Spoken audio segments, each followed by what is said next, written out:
Well, now it's a time to move forward. Well, knowledge graph for the risk transformation is the next topic. The key speaker is going to speak, but risk management completely is no longer about just analyzing isolated data points. Well, it is about understanding complex relationships, detecting hidden risk, and of course, predicting vulnerabilities before they actually arise. Knowledge graph are all at the heart of this transformation. Knowledge graph is a structured way of connecting data, relationships, and insights. So let's dive deep into this one or more knowledgeable topic out here. Coming up on stage is a key speaker, Paresh Khandelwal, Solutions Architect, Altair. Can we have a huge round of applause for Mr. Khandelwal, please? Everybody. Good morning, everyone. My name is Paresh. I work for Altair as a Solutions Architect for Knowledge Graph Engineering and AI Solutions. And I think even on my introductory slide itself, I think I have put enough jargons, and throughout this presentation, I will try to demystify all this, and let's see how we can transform the risk. Yeah. Can we please move to the next slide?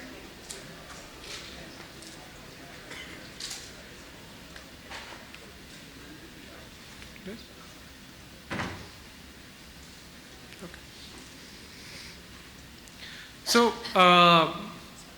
let's try to understand what we are going to talk about today and what it is about, what it is not.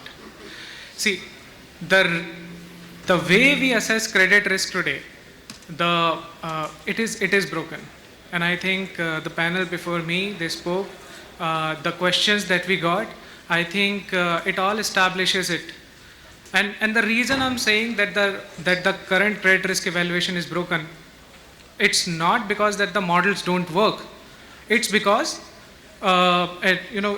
it's because these the world has changed so much faster than these models could.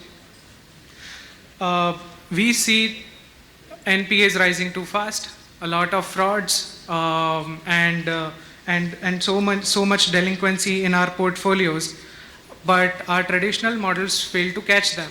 Why? The reason is simple. These models were built for a different era, an era where the risk was maybe more predictable, more simpler, but not today. So what is different today? The different is that risk is not static, it is interconnected. While our models try to look at the risk in a static way.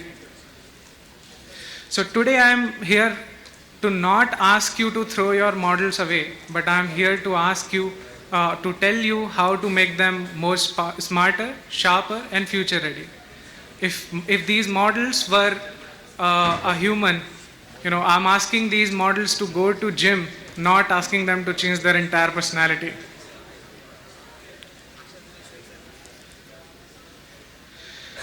So let's talk about how risk is evaluated in today's world, right? So let's take an example of Bank A, which is on the left side. Bank A builds credit risk scorecards and other models based on transactions, financials, borrowers, in some cases geo-insights, or other whatever data available, right? The problem is all these data points are in isolation. They all reside in isolation. And another problem is that all these data points are backward looking. So they fail to interconnect the relationships, right? How knowledge graph helps you is, and we will build on it, how knowledge graph is going to help you. Essentially what knowledge graph does is, it uses all the same data, plus also your unstructured data.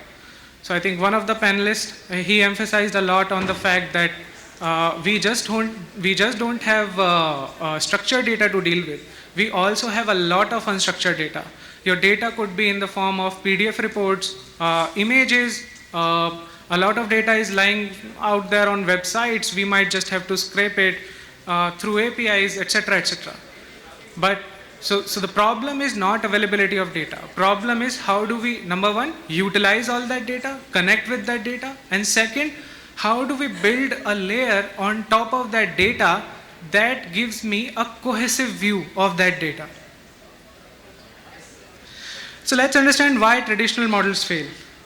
So our models treat borrowers as isolated individual units, entities. But in real world, financial distresses do not happen in isolation. They rather spread.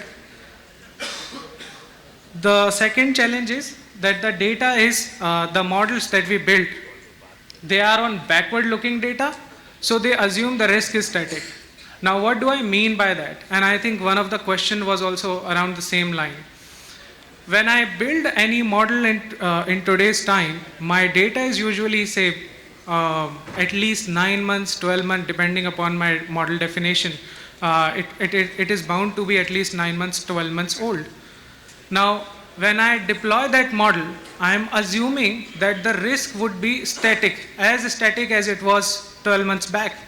But usually that's not the case. And let's look at the bigger picture. You look at any financial distress or any of the risk events that happened. In 2018, when IL&FS crisis happened, 91,000 of debt exposure, financial institutions, banks, mutual funds, no one could see it coming. They had AAA rating right before they defaulted, right? The problem is that a company that is looking, or a borrower that is looking good on paper, that was looking good on paper 1 quarter, 2 quarters back, might not have the same condition today. They might be at a risk. And and the third and the most dangerous problem here is frauds. Fraudsters try to exploit the blind spots in our models. We all know how shell companies or related party lending and hidden ownership structures affect our risk management, right? Knowledge graphs can help you overcome it, but our traditional models fail to see it in a real time. So what's the alternative? A model that doesn't just analyze transactions, but also understand relationships.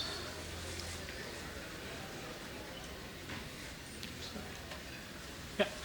But before I even go further in details how knowledge graph can help you solve all this, let's first try to understand what knowledge graph does even mean.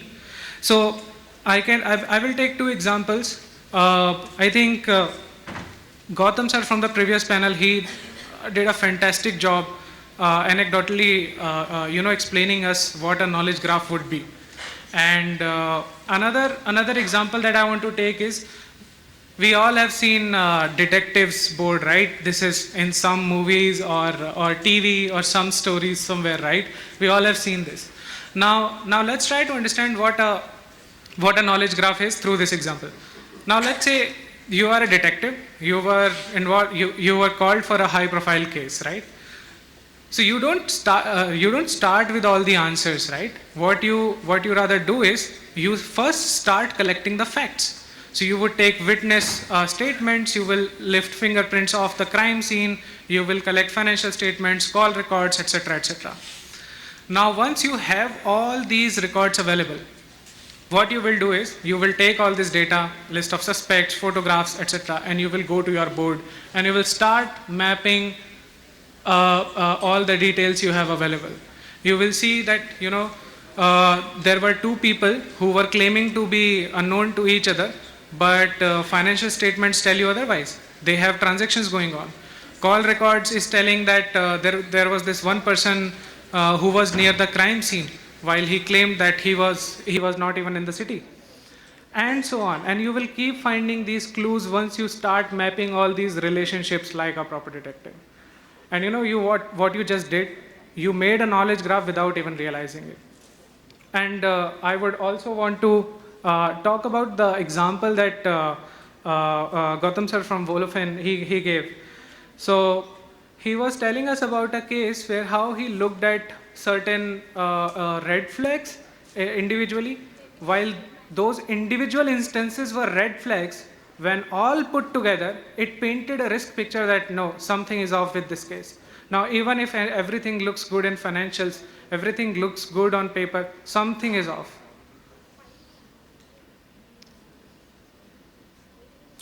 So how knowledge graphs are actually helping? What is the solution? Let's try to understand that.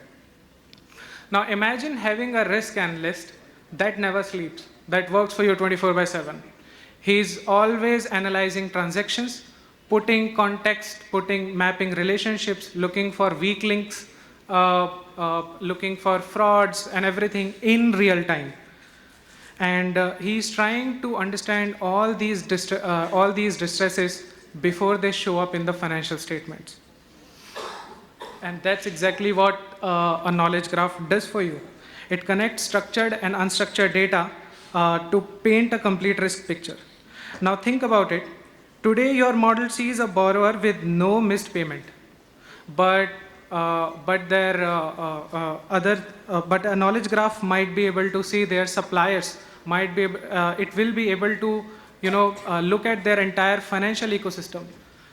A customer today could be doing okay, but what about the people he's dealing with? What about the people he's doing business with? They might not be okay.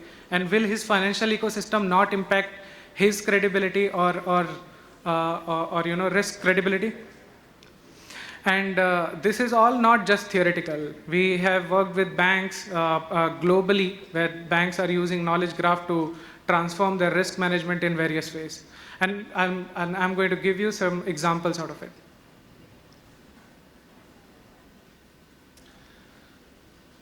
MSME lending, I think everybody would agree with me here, is hard. It is hard. There are thin files, fragmented data, and risk indicators are also not so straightforwardly clear, right? Let's say one small MSME applies for a loan. Now, what we see is we look at the financial statements, etc., and we see that this is all okay. This is looking good. But when we try to paint the entire picture, so for example, now we bring in unstructured data. So first is, for example, we might bring in economic outlook reports of industries, economic data, macroeconomic indicators, etc. Other thing, for this example I brought in is sanction list. Now we see that one of sanction list or your fraud databases. Now we see that one of the suppliers or the people he's doing business with, the industry is in auto. This person is doing 40% of business with this XYZ. The industry outlook of this supplier is negative, and all in all we can mark this business as negative. Now the other supplier he was doing business was mentioned in, say, one of the media reports as in a negative way, or they were mentioned in one of the fraud risk databases, right? Now when we start looking at all these things, we realize that now there is a problem. So I would also like to leave this thought with you all for a minute to think about how many of our models can see these risk signals in real time when we are assessing the customer. And risk management doesn't stop at assessment of the customer at the application, right? It continues until your loan life cycle is completed. Now another case is about early warning signals. So we have a lot of warning signals, distress signs around us. The problem is, how do we understand them? And how do we understand them at the time where it matters, right? So for example, let's say after we have given a loan to a borrower, we see that through the news or through their stock exchange listings, we see that there were board resignations, right? The CFO resigned, or there was a financial litigation which came into the play after we approved the case. Now our traditional models won't look at it in a cohesive way. With knowledge graphs you can, and you can do it in real time.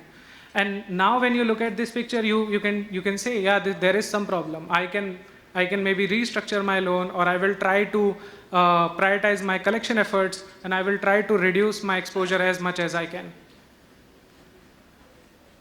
Another thing is, another case where graphs have worked exceptionally well is detecting frauds, shell companies detection, detecting ultimate beneficiary ownership. So a lot of time in the maze of shell companies, it is not the people who are on papers, directing a company. It's actually somebody else, and knowledge graph helps you do that. On the right side of the screen, this graph here, I will take this an example how graphs can help you, use AI for entity resolution and map people who are linked together. So there are two ways people can be linked together. So one is we have, let's say, people's KYC data, their addresses, and every other information, right? Now there could be direct relationship, which is very easy to map. Now if I share a phone number with another person, you will be able to map and join those connections and find. That's okay. That's fairly simple. But then comes the tricky part. Synthetic IDs do not, when there is a fraud around the synthetic IDs, it is usually not a direct relationships that we find. Rather, it's a weakly coupled relationship. So for example, person A might be sharing phone number with person B, who also accessed his account from the same IP as person C, who in turn shares email ID with person D.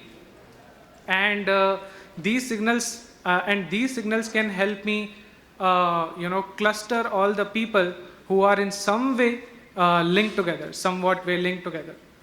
And I can plot a cluster using graph, and now your fraud investigation teams can look at these clusters and start investigating. So in reality, risk is evolving, and I think everybody would agree with this.